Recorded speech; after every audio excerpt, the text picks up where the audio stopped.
I'm just waiting for that exchange of letters. I'll be very interested to see how the Prime Minister handles this.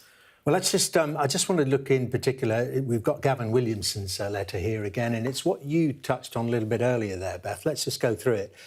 Sir Gavin says, as you know, there's this ongoing complaints process concerning text messages I sent to a colleague. I'm complying with this process.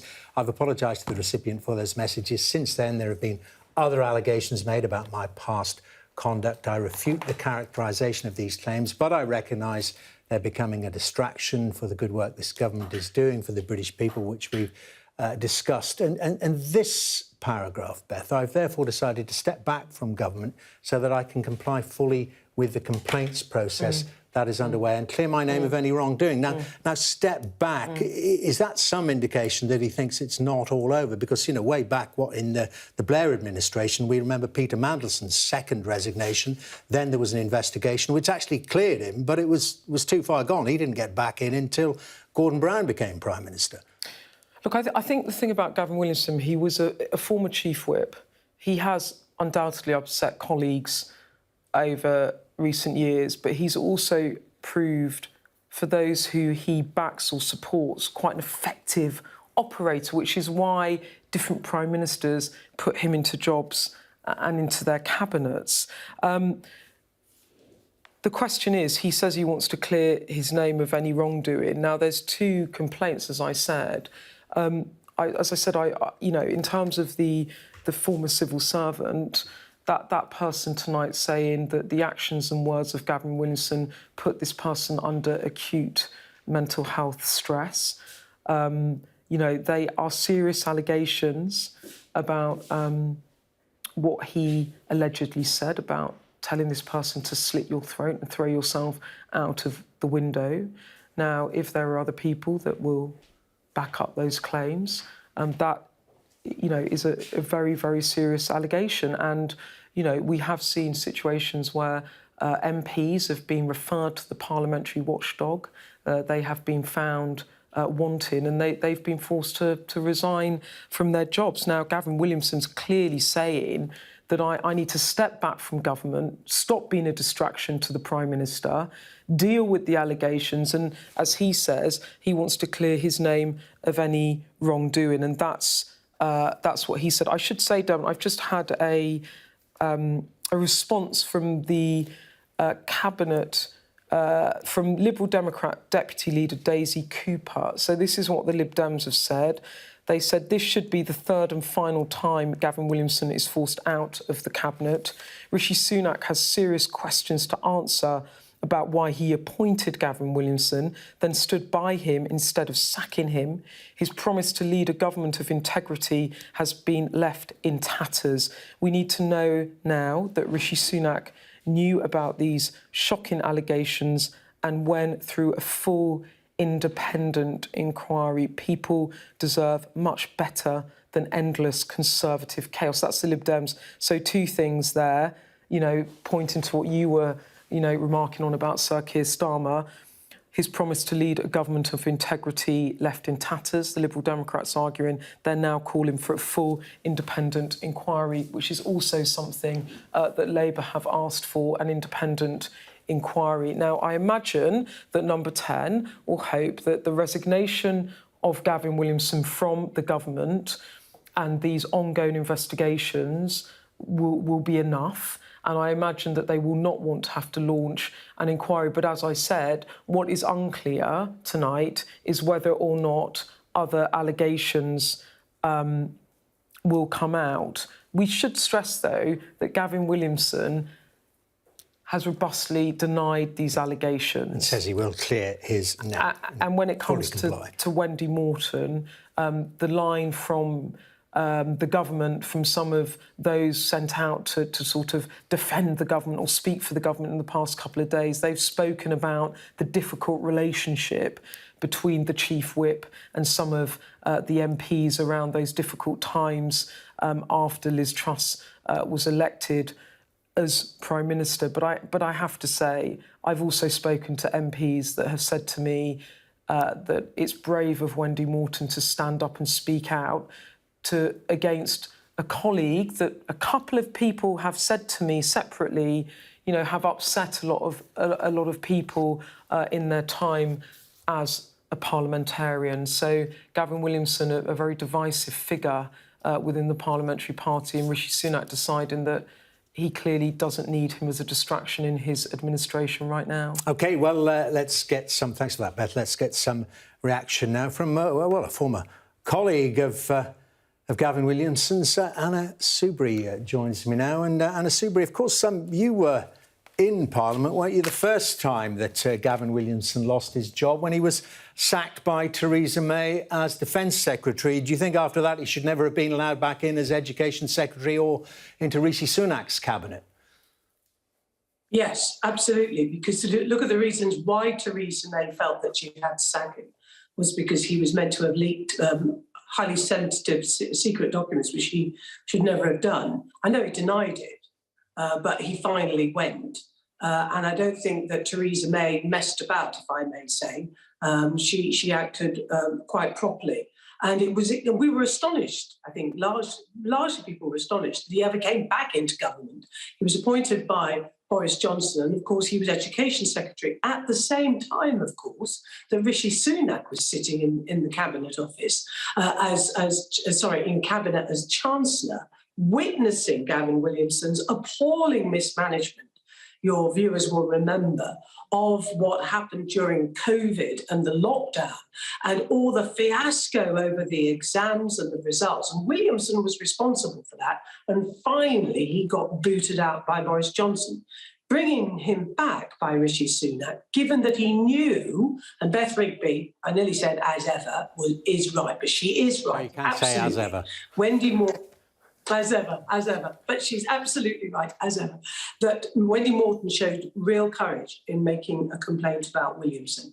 But Sunak, and it does come down to the Prime Minister and his judgment, because he knew that she had made an allegation against him. Now, Rishi Sunak may well have not known the content of the texts, but somebody in his team should have found out exactly what was in those texts, because if he's trying to distance himself from the horror show of Boris Johnson, who, amongst his many other failings, was incapable of getting rid of people when they had cocked up, fouled up in whatever way it might be, and he hung on to them, and he stood by people like Owen Paterson, and so it goes on, and so it goes on. If he wanted to be seen as acting with integrity, this break from the past, should never have appointed Williamson in the first place.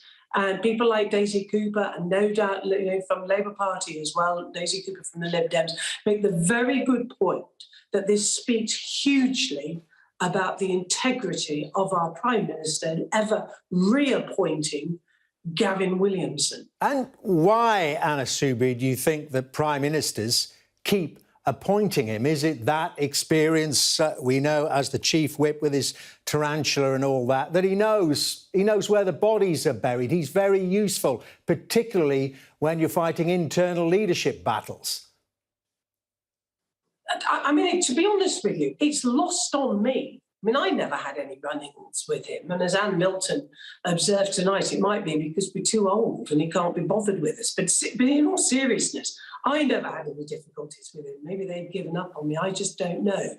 But you're right. And I can't, and I'm sorry I can't answer your question as to why on earth he was ever brought back in. Maybe, I don't know, he delivers people that are still loyal to him, or as you say, maybe he does know where certain bodies, as we put it, are buried. In other words, he knows where the filth is on people.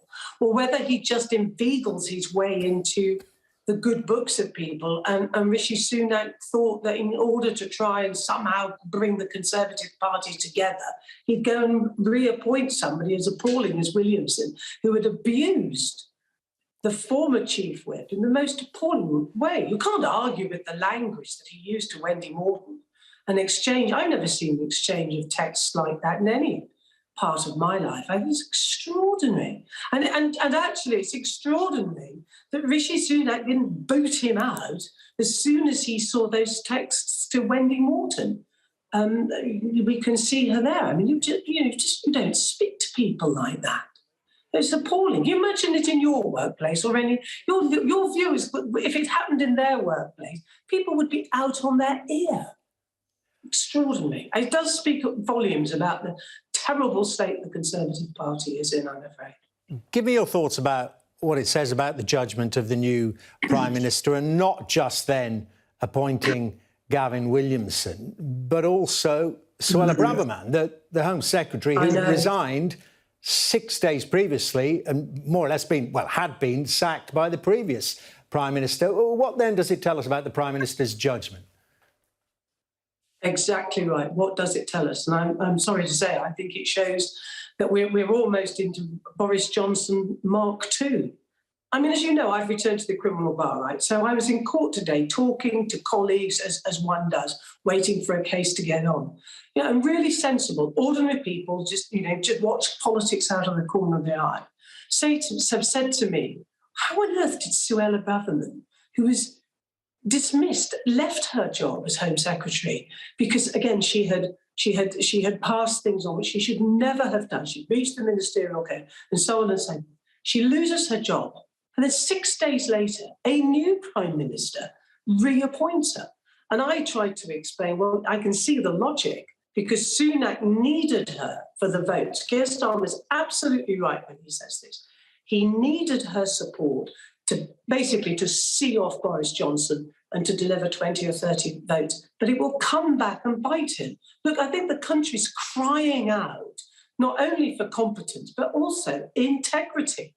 And Rishi Sunak promised us integrity, and that was shown just not to be there by the appointment, first of all, of Suella Braverman, and then the appointment of Williamson. And it was then exacerbated, of course, when it came out that this complaint had been made by Wendy Morton. There's no dispute about what was in the texts. But the Suella Braverman isn't going to stay, and rightly so, because she's unfit for national office. She was an appalling Attorney General. She was an even worse Home Secretary.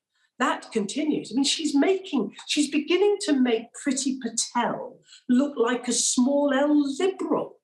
It's extraordinary. OK. And again, it's a mark of the state of the Conservative Party. Stay with us, Anna Soubry, because I want to bring Beth Rigby back in. It might be interesting to get you two chatting. But Beth, take on that. I mean, that's a very interesting point Anna Soubry made about the country wanting some quality, some integrity, some stability. But let me add in there, of course, not just the country. Let's remember the turmoil of the trusts and the Kwarteng mini budget.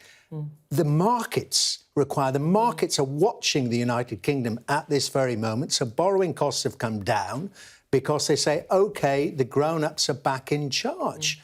This is being watched just where it matters. I think the thing I would say about that, and I'd be interested to hear what Anna thinks about this too, is that a lot has been put onto Rishi Sunak in terms of from the Conservative Party hoping that he can turn things around after the Boris Johnson era and then the debacle of the Liz Truss administration. But you have to remember that Rishi Sunak has been an MP for but 7 years and only in cabinet for 3. And he's actually relatively politically inexperienced. And I think that some of these, and he has quite a young team around him as well. And I think that in some of these issues, these missteps that distract from what he is trying to do are really hurting him when he stands on the steps of Downing Street and says, I am going to have a government, and I quote, these are his words, integrity, professionalism and accountability.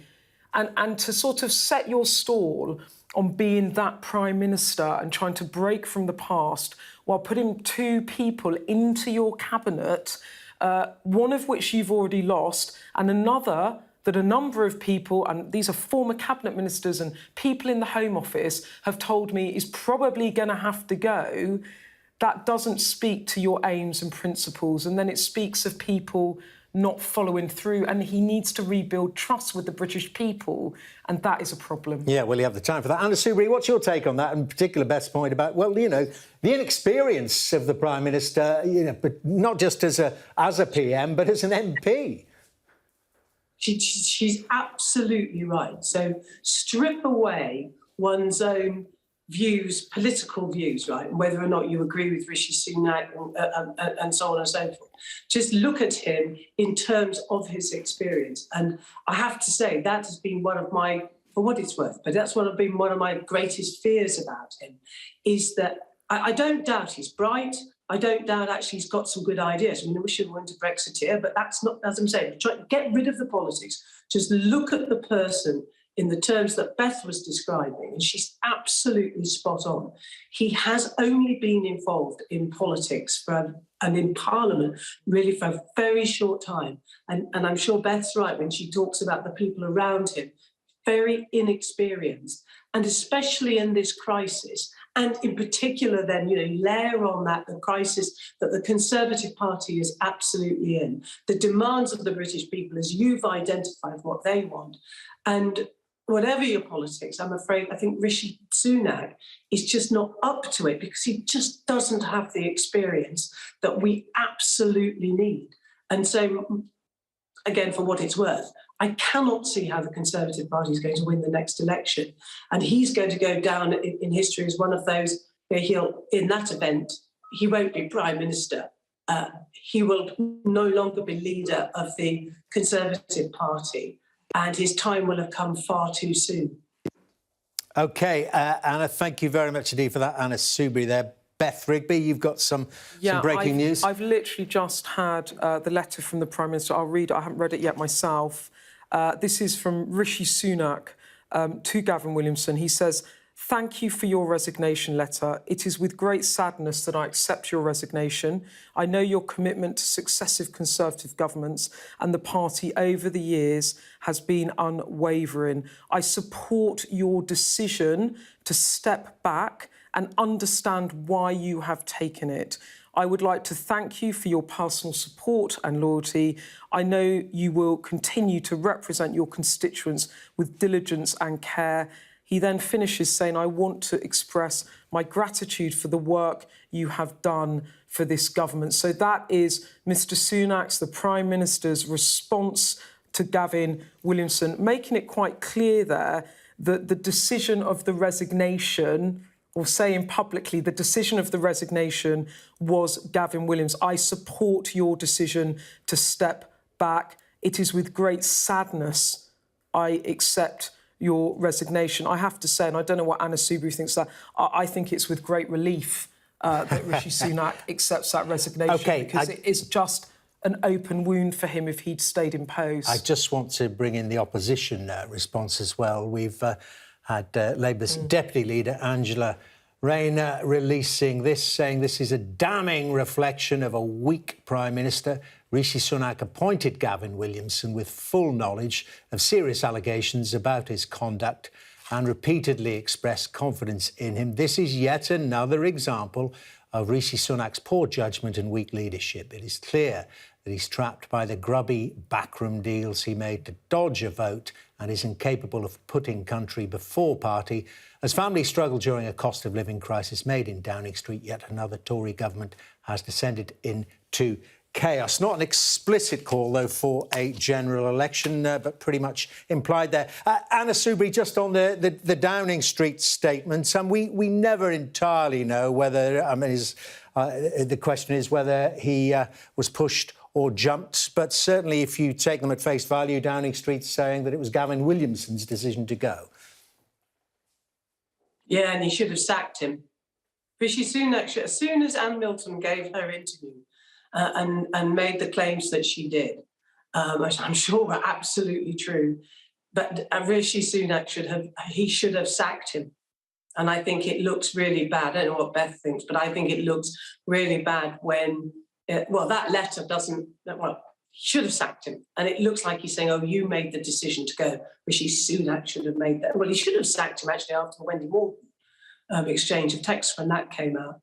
And what do you make then what do you make of Labour Deputy Leader Angela Rayner there talking about grubby backroom deals and all the problems being made in Downing Street? Well, I think she's right, actually. I mean, I do think that was about Suella Braverman, and you can only come to that conclusion in relation to Gavin Williamson because you can't. You know, he wasn't appointed on his merit, given that Rishi Sunak had sat in cabinet with him and seen the terrible state and mess he made when he was Education Secretary. It was kind of like we all forget that. You know, he was Education Secretary during the lockdowns, and he was useless. He was absolutely dreadful, and that's why even Boris Johnson had to get rid of him. It must be bad if Boris Johnson gets rid of you. Anna Soubry, thank you very, very much indeed. Let's bring in Beth Rigby again. So, reaction to that letter, first of all, from the response from Downing Street to Gavin Williamson's resignation and Labour's take on it. Well, Labour's take, let me just find it, Dermot, if you give me a second. We've got it here, yeah. This is from Angie Rayner, the Deputy Leader of the Labour Party. She has described this as a damning reflection of a weak Prime Minister. Rishi Sunak appointed Gavin Williamson with full knowledge of serious allegations about his conduct and repeatedly expressed confidence in him. The Deputy Labour leader goes on to say, this is another example of Rishi Sunak's poor judgment and weak leadership. She says it's clear that he is trapped by the grubby backroom deals he made to dodge a vote and is incapable of putting country before party as families struggle during a cost of living crisis made in Downing Street. Yet another Tory government has descended into chaos. And I have to say, to have to accept a resignation within 2 weeks of becoming Prime Minister of someone that you put into Cabinet whilst other colleagues are now publicly saying there was a live complaint from a former Cabinet Minister against this colleague. Labour are going to make hay with this, aren't they? Because it completely plays into Keir Starmer's attack lines on the Conservative government now lacking legitimacy and credibility and also lacking integrity. And that was, of course, the millstone around the neck of Boris Johnson that eventually forced him out. And now these questions, are being levelled at Rishi Sunak, who promised this fresh start. OK, Beth, we'll hold it there. I'm just going to go over Sir Gavin's letter one more time. He said to Rishi Sunak, he wrote to him, as you know, there's an ongoing complaints process concerning text messages I sent to a colleague. I'm complying with this process and have apologised to the recipient for those messages. Since then, there have been other allegations made about my past conduct. I refute the characterisation of these claims, but I recognise these are becoming a distraction for the good work this government is doing for the British people. He then goes on to say, I've decided to step back so I can comply fully with the complaints process. Much more on that coming right up with my colleague Anna Botting. Anna. Dermot, thank you. Good evening. Tonight's breaking news then. Sir Gavin Williamson has resigned shortly after a former senior civil servant had made a formal complaint about comments that he had told them to slit your throat. The official added that his words and actions had had an extreme impact on their mental health. Well, in his resignation letter, Sir Gavin said he refutes the characterisation of these claims. Well, let's find out more to our chief political correspondent, John Craig, now. And pressure, John, had certainly been building. By the hour, really, yes. And, of course, the pressure on Rishi Sunak, and particularly over the fact that he was warned about the text Sir Gavin sent to Wendy Morton by the former party chairman, Sir Jake Berry, the day before Mr Sunak appointed Sir Gavin to his job in the Cabinet Office. So the allegation will be that Mr Sunak was reckless or simply didn't care about the allegations, and that he was rewarding a political crony for helping him to become Prime Minister and leader of the Conservative Party and disregarding these very serious allegations. Now, Anna Soubry was claiming a short time ago that Mr Sunak should have sacked Sir Gavin at the weekend when those rather offensive and abusive texts were revealed in the Sunday Times newspaper. Now, what has changed today? We had a significant change in the attitude of 10 Downing Street this afternoon in the official briefing for political correspondence. That was when Number 10 said for the first time that the PM might not wait until the outcome of these inquiries the one by the independent complaints and grievance system in Parliament, which Wendy Morton had gone to, and also the one that Sir Jake Berry started inside Tory HQ. Previously, Number 10 was saying, let's wait for the outcome of these inquiries. This afternoon, we learned that Mr Sunak decided he wasn't going to wait. And clearly, there will be the inevitable questions, did he jump or was he pushed? Well, despite what Mr Sir Gavin says in his letter, it's pretty clear that the Prime Minister pushed him. He was always likely to be very concerned about an onslaught he might face from Sir Keir Starmer at Prime Minister's Questions tomorrow at noon. Remember, last week, Sir Keir tormented Mr Sunak about his reappointment of Suella Braverman 6 days after she was sacked by Liz Truss for breaching the ministerial code and a breach of security. All the signs were that Sir Keir was going to go on the attack, probably also still talking about Suella Braverman, but on the very serious allegations against Sir Gavin. So, clearly, there have been discussions at the highest level of government, and it's been decided that Sir Gavin had to go. It was an inevitable outcome, really, given the fact that the allegations kept piling up. There must have been real concern that more allegations would come out in the next 24 hours, and also the number of official inquiries was piling up as well. And when Sir Gavin says he'd become a distraction, well, he certainly had. But clearly, Mr Sunak has decided, given that pledge about accountability and integrity, better to cast Mr Sir Gavin adrift now rather than have this row drag on for days and days and days. But it's entirely possible, of course, that Suella Braverman is still in trouble. Tonight in the House of Commons, there was a very ill-tempered debate where Labour were trying to force publication of minutes, emails and so on, about security concerns about Suella Braverman. Now, the government won that vote by 92, huge majority, but Labour will keep pressing away at that as well. So the pressure is now really on Rishi Sunak, just 2 weeks after he became Prime Minister. He's made what many MPs will regard as a crass and reckless and ill-advised appointment in bringing the controversial Sir Gavin Williamson back into government, given his terrible record as a cabinet minister, sacked from the Ministry of Defence after allegations of leaking security secrets, sacked from the Education Department for bungling the exams and the presiding over a fiasco over exams during the pandemic. Yes, fair to say, John, 2 controversial cabinet appointments. One has now gone. This is the statement then from Sir Gavin Williamson to the Prime Minister Rishi Sunak. He said, as you know, there is an ongoing process concerning text messages I sent to a colleague. I am complying with this process and have apologised to the recipient of those messages. Since then, there have been other allegations made about my past conduct.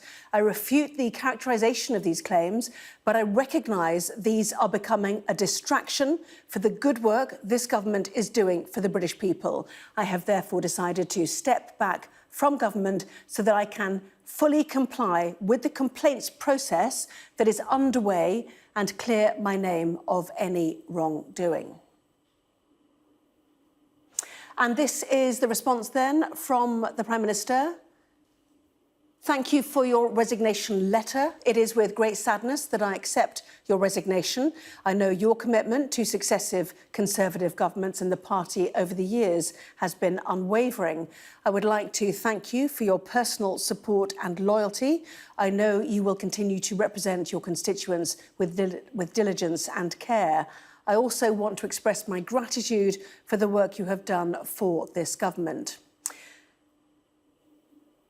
Well, this is the statement from Angela Rayner then, the Labour Deputy Leader. This is a damning reflection of a weak Prime Minister. Rishi Sunak appointed Gavin Williamson with full knowledge of serious allegations about his conduct and repeatedly expressed confidence in him. This is yet another example of Rishi Sunak's poor judgment and weak leadership.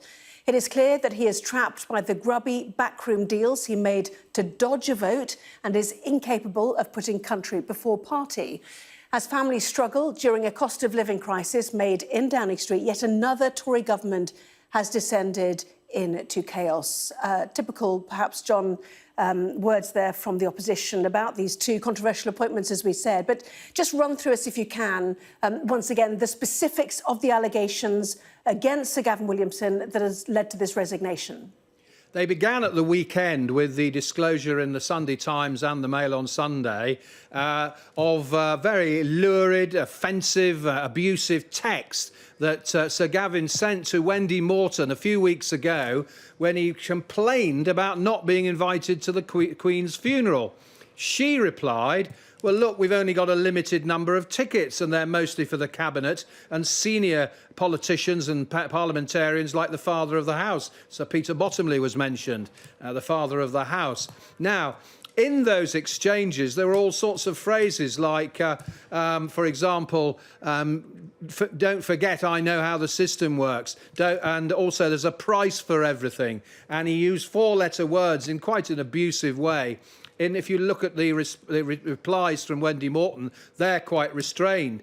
She comes across very much as the innocent party in those exchanges.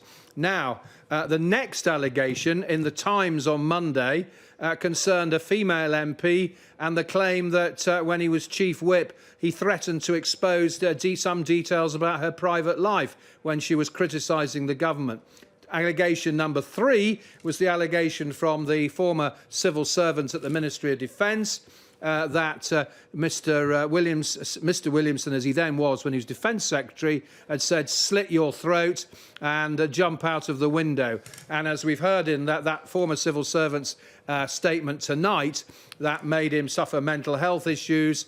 And then when he saw the nature of the text or WhatsApp messages Sir Gavin sent to Wendy Morton, that's what prompted him to go to the independent complaints and grievance system in Parliament. Now, can I just pick up on a few points from the letters and also what Angela Rayner was saying? First of all, two things emerged, really, from Sir Gavin's resignation letter. Number one, which we did not know until now, was that he has apologised to Wendy Morton, because earlier today there were complaints from some of her friends and allies that he had not bothered to apologise. Well, he says he has now. Secondly, the point about clearing his name. Well, we've all been through resignations of politicians in one scandal or another where they always say, I'm confident I'm going to clear my name. So that's a fairly standard response. The third point I'd make is that in Angela Rayner's statement, where she claims that Mr. Sunak appointed Sir Gavin in full knowledge of the allegations, well, that will be disputed by number 10 and has been already. She's referring there to the disclosure at the weekend that the day before Mr. Sunak appointed Sir Gavin to that job in the Cabinet Office, he was warned by Sir Jake Berry, the outgoing party chairman, that there were these allegations. Now, number 10 has always insisted that Mr. Sunak was not aware of what was in the text, and he was not aware of the full details of what Sir Gavin had said to Wendy Morton in quite abusive terms. Now, whether you believe that or not, I mean, it was all over the Sunday papers. It was reported all day on Sky News and elsewhere. Whilst the Prime Minister may not have seen the texts, I'm sure it's inconceivable they weren't brought to his attention. Now, he will say he was flying off to Sharm el-Sheikh, but that is a subject that is a subject of dispute. Labour claim that he was made aware. Number 10 will probably say, no, he didn't know the full details. Either way, Mr. Sunak is left looking as though he's made really bad judgment here by bringing back such a controversial politician as Sir Gavin Williamson. And as Angela Rayner's claiming, of course, it was all part of a grubby deal. We've heard that phrase a lot from Sir Keir Starmer over the past week. It's a phrase he used in the Commons last week, where he was talking about the Prime Minister's reappointment of Suella Braverman. The claim the opposition are making is that the grubby deal was to stop Boris Johnson standing for the Tory leadership, and so that Mr Sunak would have more or less a clear run for the leadership. As it turned out, the other candidate, Penny Mordaunt, was nowhere near getting enough nominations. Now, Boris Johnson and his supporters have since claimed that he got over 100. He could have stood, but decided not to. But that's the grubby deal allegation that Labour are making, obviously denied by senior Tories. John, thank you very much indeed. Yes, we'll get to more reactions certainly in just a moment. But first of all, let's hear now a response from Labour, from the shadow leader of the House, Thangam Debbonair. Well, it's right that he's resigned, but I'm afraid it doesn't end here, because this is just another example of Rishi Sunak's weak leadership and poor judgment. Now, he appointed Gavin Williamson despite knowing the very serious allegations about his conduct, and yet he repeatedly expressed full confidence in him. So I'm afraid to say this is, as I said, another example of that weak leadership. It's an example of a man who's trapped by the grubby backroom deals that he had to make in order to avoid a vote when he was going through the leadership contest. Rishi Sunak seems to me to be a man who's incapable of putting country before party. And this is a time when millions of people up and down the country are having to deal with a cost of living crisis that was made in Downing Street. And yet here we are again with yet another Tory government descending into chaos. He said he wants to clear his name. Surely he should be allowed to do that. Well, that's what he says he wants to do, but this is a man with a pattern of behaviour. We've seen more than one person make allegations about him in the last, I think, 24 hours. They've been serious allegations, and I think it's important that we just focus on the fact that it was Rishi Sunak who, despite the fact that he knew about these allegations, decided to appoint him anyway. Now, as I said, it's a pattern of behaviour because he also appointed Suella Braverman just the previous week, only 6 days after she herself resigned for breaking the ministerial code by her own admission about national security. This is a pattern of behaviour from a weak Prime Minister. It's not what we need in a Prime Minister at a time of national crisis. I really urge Rishi Sunak to think again about whether or not he is the right man to lead this country, and I, of course, would prefer to see Keir Starmer in number 10 Downing Street and giving us that strong leadership this country so badly needs. This has all happened very quickly. I mean, we haven't even had to wait for an investigation before we've seen Gavin Williamson resign. You must be pleased with that. Well, I think it's right that Gavin Williamson has resigned, but he shows from his letter no signs of taking responsibility for the consequences of his own actions. But the serious point here is that Rishi Sunak seems to be incapable of making strong decisions as a Prime Minister. This is someone who is clearly incapable of putting country before party, appointing Gavin Williamson despite knowing what he was alleged to have done. That was a poor and a weak move. And as I said, it's a sign of grubby backroom deals, which he really, I'm afraid, ought to be ashamed of. It's time he put country before party. Thank you. Well, let's bring in now the editor of the Jewish Chronicle and political commentator, Jake Wallace-Simons, who joins me now. I mean, politically, this is fascinating, isn't it? Given this is the third time that Sir Gavin Williamson has effectively been forced to leave the cabinet, you know, everyone asking, why was he there? What had he delivered to Rishi Sunak's campaign? Had he been agitating? Was he key in the agitation against Boris Johnson? You know, what can we surmise from all of those questions, do you think? Well, what we know for sure is that he supported Rishi Sunak in both of his leadership attempts. So obviously, I suppose Rishi would have felt a sense that he had to repay his loyalty in some way. And indeed, in his letter to Gavin Williamson after his resignation, he did mention his loyalty and that he thanked him for that. But there are also suspicions inside Westminster that Gavin Williamson was responsible for agitating against Liz Truss, him and another ex-whip, in the sort of effort to play a key role in the efforts to drive Liz Truss from office. And that, of course, ended up very well for Rishi Sunak. And so these are, you know, both reasons why Rishi Sunak may have hesitated a bit too long, so that Gavin Williamson has resigned rather than being sacked. And I think that this leaves Rishi Sunak in a position where he's starting to look a little bit weak. Weak is a term that Labour has used several times about Rishi Sunak. They're trying to pin that on him, that he has a lack of leadership, that he's a weak leader with bad judgment and so on and so forth. And I think when you look at this through the eyes of the voter, of the general public, what the voter craves right now is a bit of stability, a bit of security, and a bit of professionalism and competence at the top of government as we face this major cost of living crisis going into the winter. And what the voters see is the chaos of the Boris Johnson administration being replaced by a very professional-looking new prime minister. Of course, the Liz Truss period we can set to one side. But the problem is that they also see that in Rishi Sunak's cabinet are the same old faces on a merry-go-round, coming round and round again, which is a problem that any government would face after having been in power for as long as the Tories have. And so the challenge for Rishi Sunak has always been to show clearly and powerfully that this is a new era of Tory government, a professional and responsible era, and he's struggling now to show that, given this Gavin Williamson scandal, which has echoes, after all, of the Chris Pincher affair under Boris Johnson. So two key accusations then against Rishi Sunak, I suppose, are, one, you said you were going to lead a government of integrity, and yet you brought this twice-sacked man back into your cabinet. And secondly, you appointed him knowing full well that there were accusations hanging over him, because we know that the ex-Conservative Party chair, Jake Berry, said that he had raised the matter with Rishi Sunak and his team, the complaint about Wendy Morton, accusing Sir Gavin of bullying and intimidation on the 24th of October. Rishi Sunak took over on the 25th, subsequently appointing Sir Gavin. Well, yesterday, we know that the Prime Minister's spokesman told reporters that Mr Sunak knew there was a disagreement, but he didn't know the substance of messages until they were published in the Sunday Times. Is that enough of a defence on that second accusation?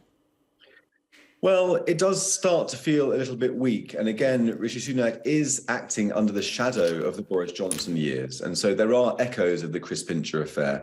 There are also echoes in some ways of Partygate, with Boris saying they didn't know about them happening and the parties happening, and then finding out that we found out that he did and he didn't and he did. And so that's the kind of weight of expectation that Rishi Sunak is having to deal with, and the assumptions that he's having to try to dispel. I think that he can get a certain distance by saying that he didn't know the latest ones, but certainly Gavin Williamson has been a very controversial politician with a history of being sacked twice from the cabinet.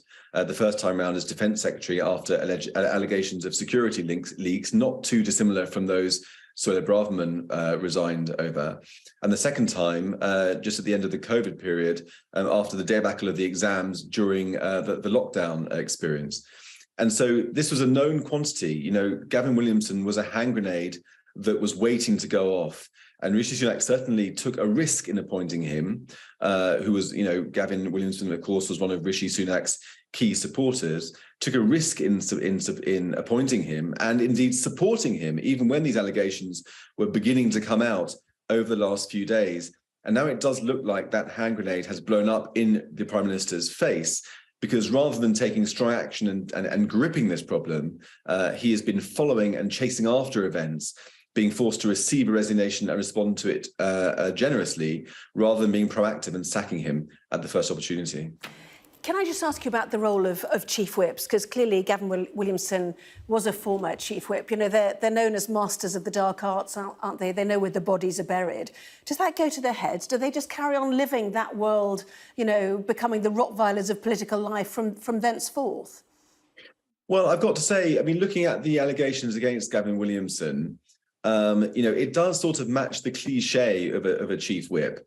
Not only the aggressive, shall we say, style, to put it mildly, but also the preoccupation with gathering intelligence on people, gaining leverage over people. For example, you know, that unproven story about him giving financial support to an MP and then saying that he then owned that MP. These are all parts of the cliche of the dark arts of the chief whip. It's almost like something out of Malcolm Tucker from the thick of it, you know, that will be familiar to viewers. And so I do feel that in some ways Gavin Williamson was the archetypical chief whip, representative of a whole breed of politician that does indulge in these dark arts and is known for their effectiveness in whipping MPs to toe the party line. And so in some ways you could say that Gavin Williamson, you know, maybe overstepped the mark a bit, but he didn't behave, you know, that differently from how one might expect the chief whips to behave. But as Boris Johnson famously says in his resignation speech, when the herd moves, it moves. And when somebody begins to receive bad headlines and their support base begins to crumble, then the sharks that have been circling, the enemies that he would have made, many enemies over his time in Parliament since 2010 when he was elected under David Cameron, don't forget, which is a long period. those enemies will come for him, and it looks like they've gained his scalp tonight. Wallace Simons, thank you very much indeed. Absolutely fascinating, isn't it? And let's bring in now a journalist and author, Christina Patterson. And, you know, it is fascinating because anybody who'd hoped for calm and stability in political life after the brief Liz Truss era, you know, that's falling by the wayside fairly rapidly, isn't it? First of all, those issues around Suella Braverman and asylum claims, and now, obviously, Sir Gavin Williamson, Christina. Well, I mean, I feel an idiot, actually, because there was a moment when Rishi Sunak gave his speech on the steps of Downing Street. There aren't actually steps in Downing Street, but that's the cliche that's always used. After the sort of mass trauma, really, of the brief Truss era and the incredible damage he managed to unleash on the nation. And when he talked about public service and putting country first and all of these things, I was crazy enough to believe him. When he talked about integrity, I thought, oh, maybe he will restore a bit of professionalism and integrity as he said he would. Well, of course, all of that very quickly unravelled. First of all, with the appointment of Suella Braverman, who had just been sacked or resigned 6 days before, and who seems to have been a serial breaker of the ministerial code. I mean, you know, she claimed it was that she made a mistake. Well, she repeatedly made that mistake. And as the kind of chief legal officer for the nation, formerly, it can't have been a surprise to her that you're not allowed to use personal emails. So that was bad enough. And as we know, that she has continued to be mired in controversy, and there are lots of assertions that she has been repeatedly warned that she's been breaking the law in ignoring the legal advice in relation to the asylum seekers on the coast. So, I mean, that she is still in post, and I think she is, I mean, if anyone was ever less worthy of a title like Sir, I can't really imagine it, because it is very clear, and has been clear for a long time, that he was not only the worst education secretary probably in history, but is a very, very nasty piece of work. Has any of us ever used language like that in relation to a colleague? Whatever you think of the Chief Whip's, Wendy's, the former Chief Whip's, the way that she has done her job, nobody deserves to be spoken to in the way that he spoke to her in those WhatsApp messages. It was threatening. It was deeply, deeply nasty. And the idea in his letter that he can say that he thinks his comments have been misconstrued. You don't tell someone to slit their throat and jump out of a window and then laugh it off and say, oh, no, I was just having a joke. So, I mean, of course he had to go. But Rishi Sunak's judgment in appointing him, I mean, you have to think this man, he was mad. He was absolutely mad. We know what he was trying to do. It was very clear that he felt he couldn't afford not to have him in the cabinet because of the debt he owed him for his so-called loyalty, or let's just say allegiance at that particular moment, because none of these people appear to be loyal to any one individual. But to talk about integrity and then take into your cabinet someone who you have just been warned is under investigation, it's breathtaking, really breathtaking. Well, the SNP are not using the word sir, which you took such offence to. The deputy leader at Westminster, Kirsten Oswald, said the fact that Gavin Williamson was allowed to resign after a litany of scandals rather than be sacked speaks volumes of how toxic and broken this Tory government is. And certainly the accusation against Liz Truss was that she had rewarded allies and supporters, those who believed in her political cause, and the hope was that Rishi Sunak would not. Do you think in this appointment, in your view, he has failed in that ambition? Absolutely. I mean, to be fair to Rishi Sunak, he has not appointed a cabinet entirely made up of loyalists in the way that both Liz Truss and Boris Johnson did, because he is aware that one of the biggest challenges facing him, apart from the 50 billion hole in the public finances, is that he knows he has to try to unify a party that is absolutely riven with strife at the moment. And I presume that Suella Braverman and Gavin Williamson were attempts to bring in different parts of the party. But absolutely, to talk about integrity when you have appointed people whose behaviour falls so very short of what anyone would regard as normal behaviour in any office. Can you imagine anyone, any manager, getting away with the kind of comments that he made in those WhatsApp messages? I think it's breathtaking. So absolutely, I think it's a major sign, not just of weakness for Rishi Sunak, but actually of incompetence. And as Angela Rayner has said, of grubby deals, because that's what it smacks of.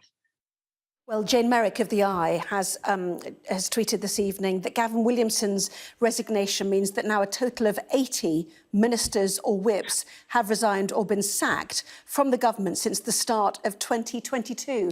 We knew we were living through a period of political turbulence, but that kind of underlines it, doesn't it? It's incredible. I mean, you can barely keep up with who's Prime Minister, but when you think of all the people who resigned in the last days of Boris Johnson and now this, I don't think we've ever seen a period of instability like this. And I think everybody's sick of it. I mean, Rishi Sunak was meant to be bringing in a degree of stability. What he should have done clearly was hold an election. I think everybody was sick of just the drama, actually. I think what we all want is less drama in politics. And well, good luck with that, because we've already got this drama. And then no doubt the Suella Braverman drama will go on. And I can't see that we will have a period of stability now. And then, you know, the next thing will be getting the legislation through the House of Commons, and some of the cuts will no doubt be controversial. Some of the tax rises that are raised in Jeremy Hunt's budget on the 17th of November, none of this is going to be easy stuff. So stability, I think we can wave goodbye to stability, but I think what we would all really like is not just less drama and less excitement, but actually some kind of proper behaviour, the kind of behaviour that we are all expected to do in our workplaces, to treat people actually with respect. I don't think any of us, I mean, you know, I worked on Fleet Street for years, or its modern equivalents, and we didn't use language like that to each other. And it's famously a testosterone-fueled environment. So I think people would find it pretty shocking that this seems to be kind of common parlance in politics these days. Fascinating to hear from you. Christina, thank you very much indeed. Well, let's just bring you tonight's breaking news then. Sir Gavin Williamson has resigned shortly after a former senior civil servant made a formal complaint about comments that he had told them to slit your throat. The official added that his words and actions had had an extreme impact on their mental health. In his resignation letter, Sir Gavin said he refuted the characterisations of those claims. As you know, there is an ongoing process concerning text messages I sent to a colleague. This is the letter he wrote to the Prime Minister. I am complying with this process and have apologised to the recipient of those messages. Since then, there have been other allegations made about my past conduct. I refute the characterisation of these claims, but I recognise these are becoming a distraction for the good work this government is doing for the British people. I have therefore decided to step back from government so that I can fully comply with the complaints process that is underway and clear my name of any wrongdoing. And this is the response of the Prime Minister then. Thank you for your letter, your resignation letter rather. It is with great sadness that I accept your resignation. I know your commitment to successive Conservative governments and the party over the years has been unwavering. I'd like to thank you for your personal support and loyalty. I know you will continue to represent your constituents with diligence and care. I also want to express my gratitude for the work you have done for this government. But let's get more reaction. Joining me now is the chief leader writer at The Observer, Sonia Soda. And has he gone quickly enough, Sonia, to protect the reputation of the Prime Minister? I don't think so. I think for two reasons. The first is that Rishi Sunak appointed him to the cabinet, even though he was apparently informed about some of the bullying allegations, very serious bullying allegations against Gavin Williamson. So I think that raises questions about Gavin Williamson's conduct and judgment, Sunak's judgment rather, that aren't going to go away just because Williamson has now resigned. And then the other thing is that it was Williamson who resigned. It wasn't Rishi Sunak sort of sacking him. And there's a good argument that actually Rishi Sunak should have acted to force him out of the cabinet as soon as some of these revelations came to light. And in fact, we've seen more and more revelations over the last kind of few days, more and more allegations building up, not just from the former Chief Whip, Wendy Morton, but from an unnamed female Conservative MP who says that, Gavin Williamson, essentially, she took it as a threat to reveal stuff about her private life because of some campaigning that she was doing. And then we've got these very, very serious allegations by a Ministry of Defence civil servant. Angela Rayner, Deputy Labour leader, talking about grubby backroom deals, bringing some of these people into cabinet. We want to know, don't we, why Sir Gavin Williamson was appointed and what was done to bring Suella Braverman back as well. Was it this desperation to avoid another leadership contest to take it to the party, which certainly some members of the Conservative Party were very keen to see happen? Well, I think there's probably a couple of things going on. So with Suella Braverman, who Rishi Sunak appointed to cabinet, despite the fact that she'd resigned 6 days earlier for breaking the ministerial code, most people think that was about the fact that he had to strike a deal with her in order to get her support, make sure he had the support of enough MPs to essentially keep others off the ballot paper and ensure that the premiership was his. And I think there's a lot in that. With Gavin Williamson, I think it's something different. Gavin Williamson has long been loyal to Rishi Sunak. He's supported both of his leadership bids that we've seen this year. And so I expect that Sunak, it's clear that he was aware of some of the allegations against Williamson, but what it looks like is that he just thought, well, I've got to have this man by my side anyway because of what he can do for me. To the migrant crisis, Home Secretary. So there's eyebrow. Oh, sorry. Suella Braverman and Sir Gavin Williamson, one has gone. It was all about unifying the cabinet, unlike, the complaint about Liz Truss, who rewarded her supporters and so on. Did he do the right thing to get a broad church of the party? Is that what was required? Or did he just need to steer clear of all political difficulties? Well, I think there's a broad church, and then I think there's appointing people who face very serious bullying allegations to your cabinet. And the really worrying thing about this is it says that Rishi Sunak is a prime minister who basically says, oh, well, there are very serious allegations against someone, and it's a kind of an open secret in Westminster that these are the sorts of tactics that Williamson uses. He's not a very pleasant individual, but I'm going to sort of weigh that against other things that he can do for me. And of course, that is absolutely not the right way to regard allegations of bullying and harassment. They are never okay, and they aren't cancelled out by other things that can go into the political equation. So I think that's what's so troubling about this. And I think it shows what a tight spot Rishi Sunak was in, actually. He's wanted to portray himself as a fresh start for the Conservative Party, as some of your other guests have been saying. But the fact that he's had to pack his cabinet with Suella Braverman, resigned 6 days earlier for breaking the ministerial code, Gavin Williamson sacked from 2 big jobs in cabinet already for some pretty disastrous conduct in those jobs, really incompetent Ministry of Defence and the DFE, and then you're having to bring him back. I just think it speaks to a Conservative Party that is sort of heading towards the end of days in terms of its electoral fortunes. Thank you very much indeed, Sonia Soda there. Let's return to our chief political correspondent, John Craig now.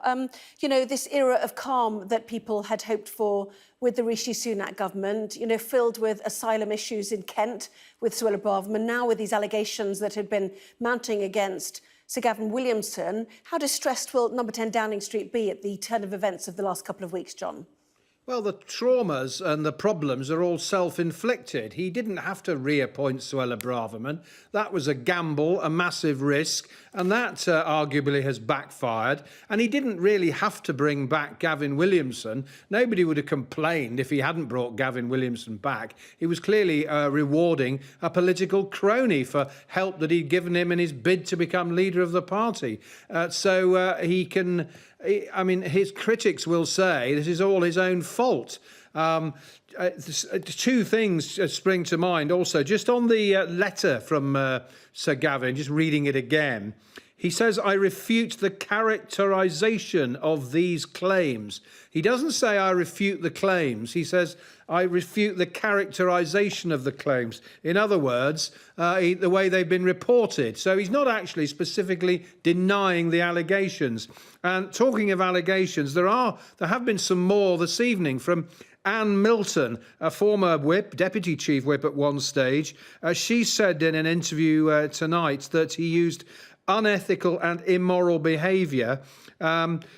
She's talking about a time they helped out a Tory MP in financial trouble, and she said, "I do remember him asking me to give the MP in question the cheque, and he waved it under my nose and said, 'Make sure when you give him the cheque, he knows now I own him.'" And on another occasion, he let rip over an email when a female civil servant asked why a minister's travel plans had changed. And there was also, she said he relished in learning salacious gossip, including the sexual preferences of politicians. And another claim that about an MP who had a drink problem, that he used that for political gain as well, and didn't do that MP any favours at all. So more and more allegations about the way he operated as chief whip, in particular, also as Defence Secretary, are emerging by the hour, really. And it was only after, I think, Anne Milton was speaking in an interview that his resignation came. Now, some old-timers will probably say, oh, the whip's office has always been like that. There's always been bullying and threats and so on. But the sort of stories we're hearing about Sir Gavin do go rather further than the old days of chief whips and other whips shouting at MPs. We're talking with threats and all sorts of generally quite unpleasant behaviour. And I think a lot of people at the weekend were absolutely appalled by the language he used to Wendy Morton. There have even been claims that Sir Gavin didn't approve of Liz Truss appointing a female chief whip. I'm not sure about that, but he clearly... He was arrogant. The tone of his text to Wendy Morton was nothing short of arrogant, basically saying, look, I know how the system works and so on. And also, I mean, to try and claim that he should get an invitation to the Queen's funeral when it was blatantly obvious that there were only going to be a limited number for politicians. And at the time, he was a backbencher. So a lot of people will say he's behaved appallingly and he deserves to be out of the government, and they will also say he should never have been brought back. Now, let's look forward to Prime Minister's questions tomorrow at noon. We often say, don't we, plenty of open goals for Sir Keir Starmer. I mean, last week he was very forensic and used his former DPP style in the questions about Suella Braverman. I suspect we'll hear more about Suella Braverman from Sir Keir tomorrow, but also he will say that Sir Gavin has done the right thing by resigning, but he will hone in, no doubt, on that point that Angela Rayner has referred to about Mr Sunak knowing about the allegations about the Wendy Morton text the day before he appointed Sir Gavin Williamson. So even though Mr Sunak will hope to say, OK, look, I've dealt with that, he's resigned, the opposition, whether it's both the Labour Party, the Liberal Democrats, the SNP, will really go for Mr Sunak in what is it, second or third PMQs? I think it's the third, isn't it? What a 2 weeks we've had. I mean, Mr Sunak only became Prime Minister 2 weeks ago today, and we've already seen his first resignation. And it's worth pointing out that Sir Gavin is now lost his job in the cabinet or attending cabinet under 3 prime ministers: Theresa May, Boris Johnson, and now Mr Sunak. And it is, as others have pointed out this evening, all very messy and chaotic, and it's not a great start for Mr Sunak. I mean, he will regard his meeting with President Macron this week as a success. He hopes to make progress on the really troubling and troublesome issue of the migrant crossings in the Channel. And he no doubt will have come back from Sharm el-Sheikh quite relieved that went well. But he's been plunged into this political crisis as soon as he got back. And tomorrow, I predict, he's in for a pretty torrid time at Prime Minister's questions.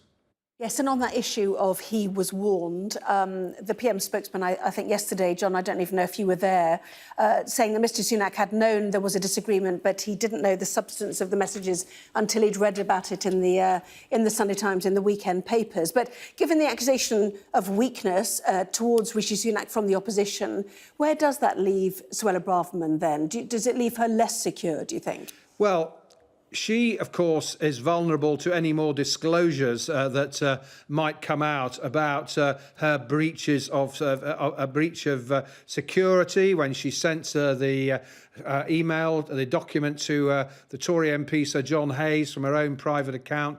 Also, in its motion tonight, the Labour Party lost the vote by 92. Labour, let me tell you what Labour are trying to get. They're talking about exceptional security concerns. They're saying, was there any risk assessment by the Cabinet Office or the Prime Minister's office relating to her appointment?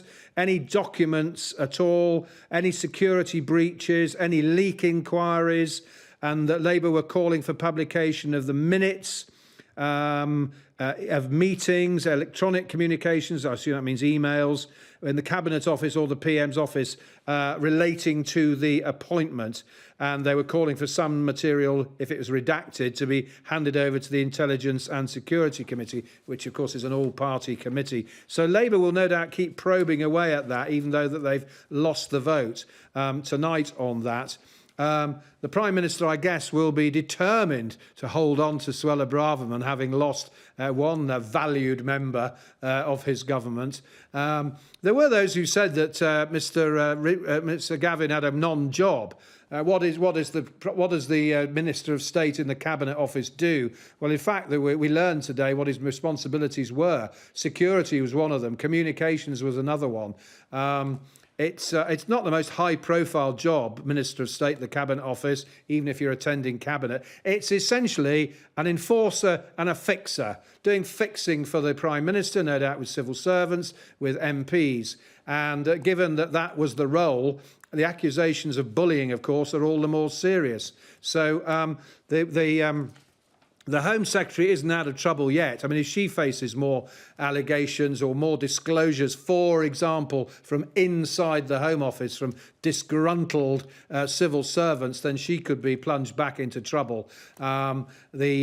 It's been suggested over the past week or so that Robert Jenrick's been put in the Home Office as Immigration Minister. He's sort of on the subs bench, ready to step up to Home Secretary if she has to go. There obviously are some concerns about Suella Braverman's position. She delights plenty of Tory backbenchers, as we've seen with her tough talk on immigration. You remember that controversial phrase she used last week, an invasion on the South Coast? Well, some Tory MPs loved that. Others were absolutely horrified by it.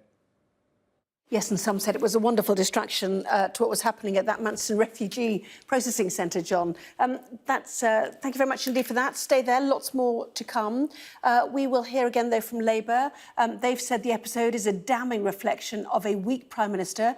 Here, then, is the shadow leader of the House, Thangam Debonair. Well, I think it's right that Gavin Williamson has resigned, but he shows from his letter no signs of taking responsibility for the consequences of his own actions.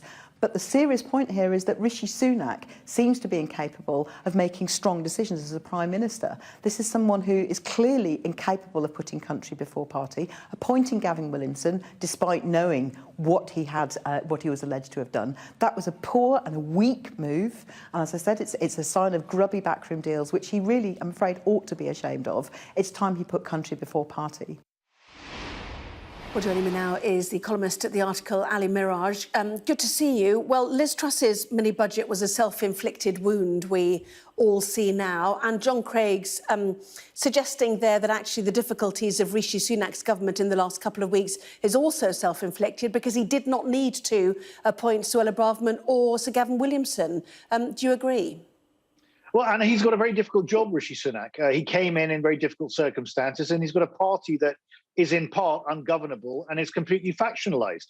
And he knows that. And he admitted almost as much when Keir Starmer asked him at Prime Minister's questions, why he'd appointed Suella Braverman. He said, I'm bringing unity to this government, and he was actually being truthful. He is trying to bring unity, which is very, very difficult. I mean, the thing that strikes me about this is you've got Jake Berry, the former chief whip, now a Liz Trussite, and you've got Wendy Morton, the former chief whip, sort of talking about this in public. It shows to me that the Tory party is being very ill-disciplined at the moment, and again, riven with factions and infighting, and I'm quite happy to do this in public. I mean, the very thought, personally, of being intimidated by Gavin Williamson makes me a little bit I find it slightly amusing. I mean, I spoke to one MP at the time he was facing all his problems as education secretary, saying that he was the Frank Spencer, I quote, of British politics. And anyone, by the way, who thinks that, but I'm not excusing what he did with Wendy Morton, by the way, or indeed with a civil servant, which I think was a lot worse. I mean, those are allegations, they're being investigated, so he will obviously have a right of reply.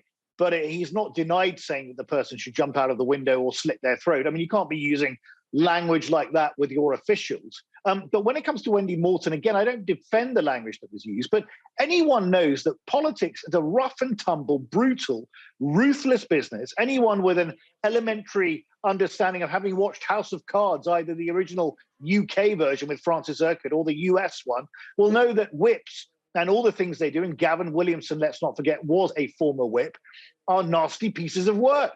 Their job is to impose discipline. I remember when I was standing as a candidate, they tried to impose discipline all the time, and I told them where to go on the Iraq War, for example. So, you know, look, I'm not excusing any of the language that he used, particularly with the civil servant, but, you know, it's a rough and tumble world. It's a nasty business. If anyone thinks politics is like a normal workplace, they're living in cloud cuckoo land. I mean, maybe it should be, but it certainly isn't. Well, one, you know, is it any defence to talk to your colleagues like that if you're chief whip or not? And secondly, you know, he wasn't chief whip. Why continue to act as if he was? No, you're right. I mean, look, it's not the right kind of language. You shouldn't be using language like that, very aggressive swear words with your colleagues. But look, if anyone thinks, I mean, he should apologise, and I think that would have been a normal circumstance. It would have been done and dusted. The very fact that Wendy Morton's bringing this up now and is potentially wanting to have this investigated, to me, shows a bigger issue, which is not just the language here and the fact that she's offended, fair enough. Normally, this would have been handled behind closed doors. He would have been slapped on the wrist. They would have had a coffee. He would have apologised to her, and it would have been done and dealt with.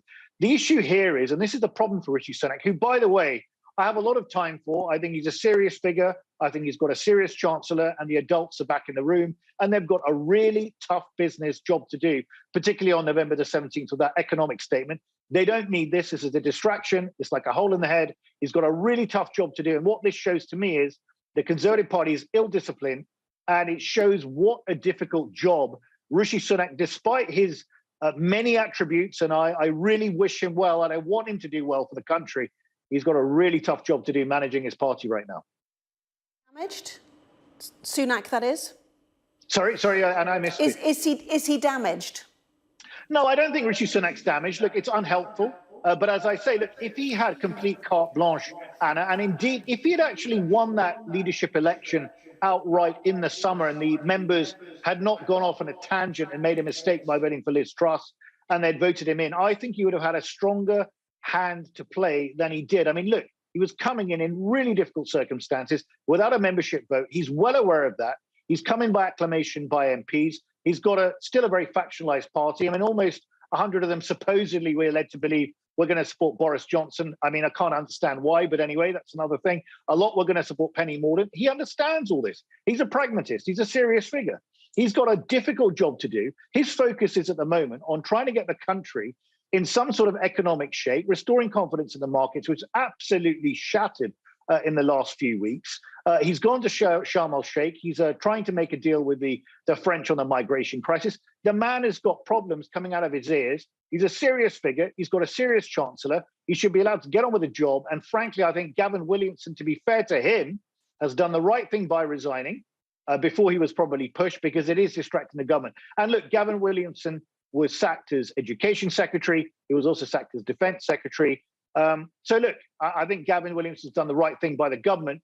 But I mean, look, I don't think Rishi Sunak can afford many more of these, because this is a distraction from the serious business of government. And by the way, Anna, let's not forget that there is a wider issue potentially of bullying within politics and within sections of the Tory party. I mean, It was only a little while ago that Priti Patel was also investigated for bullying when she was Home Secretary, resulting in a report conducted by Alex Allen, the independent advisor on the ministerial code, who resigned on the back of the Prime Minister at the time, Boris Johnson, taking absolutely no disciplinary action at all against Priti Patel.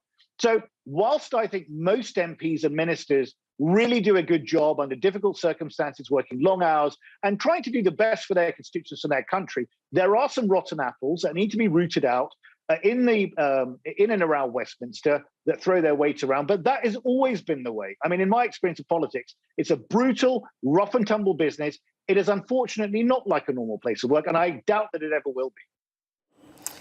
Ali, thank you very much indeed. Ali Miraj there. So let's head back to our chief political correspondent, John Craig. And certainly listening to Ali, and as we know, Rishi Sunak raised eyebrows in reappointing Suella Braverman soon after she'd had to resign, raised eyebrows about points of appointing Sir Gavin Williamson, for now the reasons we know, raised eyebrows about the decision not to go to COB, which he later reversed, and then is about to, give the country tax rises and public spending cuts, John. It's a very difficult first month again, isn't it, for our new Prime Minister? And add to that, last Wednesday, we learned from Number 10 that 20 pledges made by Mr Sunak during the Tory leadership campaign, all those hustings in the summer, 12 of them, there's going to be a bonfire of the pledges, everything from tax cuts to health pledges to building on the green belt, climate issues and so on. We're all completely up in the air. So, yes, we've had U-turn after U-turn after U-turn from Mr Sunak. Now, he will clearly believe that on this, as on other issues, better if something's going wrong to rectify the mistake than plough on and make things worse. The famous Dennis Healey phrase, when you're in a hole, stop digging. So that was, as obviously a lot of ministers always think that, better to do a U-turn and put things right than carry on making things worse. That will be his thinking, obviously. It'll be another interesting point is Mr Sir Gavin going to be replaced? Quite often when a minister goes, the Prime Minister, to show that he or she's in charge, announces a replacement straight away to show there's no chaos or crisis in the government.